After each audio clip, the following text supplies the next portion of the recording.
యాకోబు వంశస్థులై ఇశ్రాయేలు అను పేరు కలిగిన వారలారా, యూదా జనములలో నుండి బయలుదేరి వచ్చినవారై యెహోవా నామము తోడని ప్రమాణము చేయిచు ఇశ్రాయేలు దేవుని నామమును స్మరించుచు నీతి సత్యములను అనుసరింపని వారలారా, ఈ మాట ఆలకించుడి.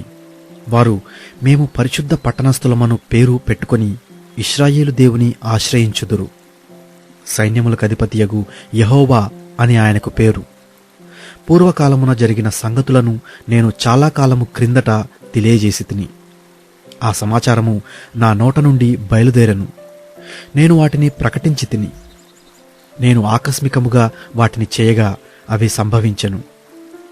నీవు మూర్ఖుడవనియు, నీ మెడ ఇనుప నరమనియు, నీ నుదురు ఇత్తడిదనియు నేనెరిగియుండి, నా విగ్రహము నా కార్యములను జరిగించననియు, నేను చెక్కిన ప్రతిమ, నేను పోసిన పోత విగ్రహము దీని నియమించననియు నీవు చెప్పకుండునట్లు పూర్వకాలముననే ఆ సమాచారము నీకు తెలియజేసి తిని, అది జరుగక మునుపే దానిని నీకు ప్రకటించి తిని. నీవు ఆ సంగతి వినియున్నావు. ఇదంతయు ఆలోచించుము. అది నిజమని మీరు ఒప్పుకొనవలెను గదా. తెలియని మరుగైన క్రొత్త సంగతులు నేనిక మీదట నీకు తెలియజేయుచున్నాను. అవి పూర్వకాలమున సృజింపబడినవి కావు, అవి ఇప్పుడు కలుగునవియే. అవి నాకు తెలిసేయున్నవని నీవు చెప్పకుండునట్లు ఈ దినమునకు ముందు నీవు వాటిని వినియుండలేదు. అవి నీకు వినబడనే లేదు, నీకు తెలియబడనే లేదు. పూర్వము నుండి నీ చెవి తెరవబడనే లేదు. నీవు అపనమ్మకస్తుడవై నీ తల్లి గర్భమున పుట్టినది మొదలుకొని తిరుగుబాటు చేయవాడవని అనిపించుకుంటువని నాకు తెలియను.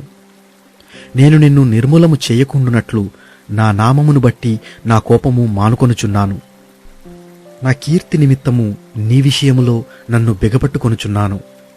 నేను నిన్ను పుటము వేసి తిని, వెండిని వేసినట్లు కాదు, ఇబ్బంది కొలిమిలో నిన్ను పరీక్షించి తిని.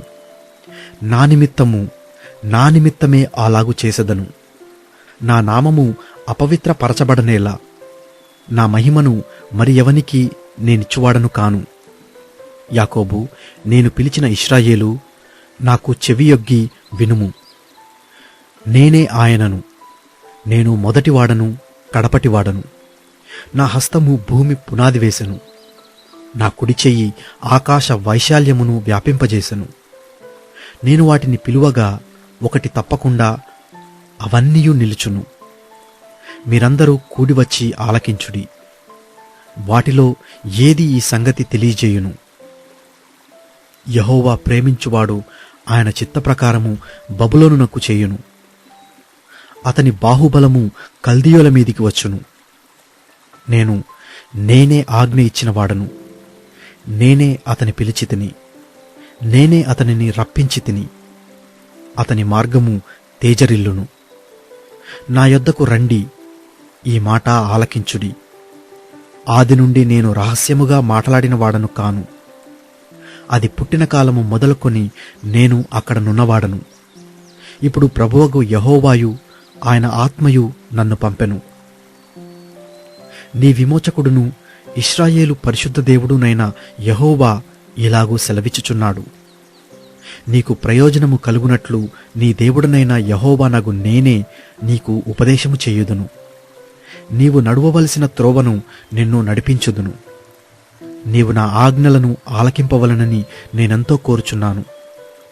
ఆలకించిన ఎడల నీ క్షేమము నదివలెను, నీ నీతి సముద్ర తరంగం వలెను ఉండును. నీ సంతానము ఇసుకవలే విస్తారమగును. నీ గర్భఫలము దాని రేణువుల వలె విస్తరించును. వారి నామము నా సన్నిధి నుండి కొట్టివేయబడదు, మరువబడదు. బబులోను నుండి బయలువెళ్ళుడి. కల్దీయుల దేశం నుండి పారిపోవుడి.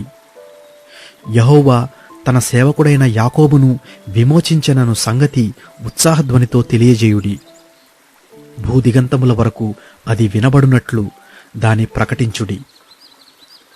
ఎడారి స్థలములలో ఆయన వారిని నడిపించెను, వారు దప్పికొనలేదు. రాతి కొండలో నుండి వారి కొరకు ఆయన నీళ్లు ఉబుక చేసెను. ఆయన కొండను చీల్చగా నీళ్లు ప్రవాహముగా బయలుదేరెను.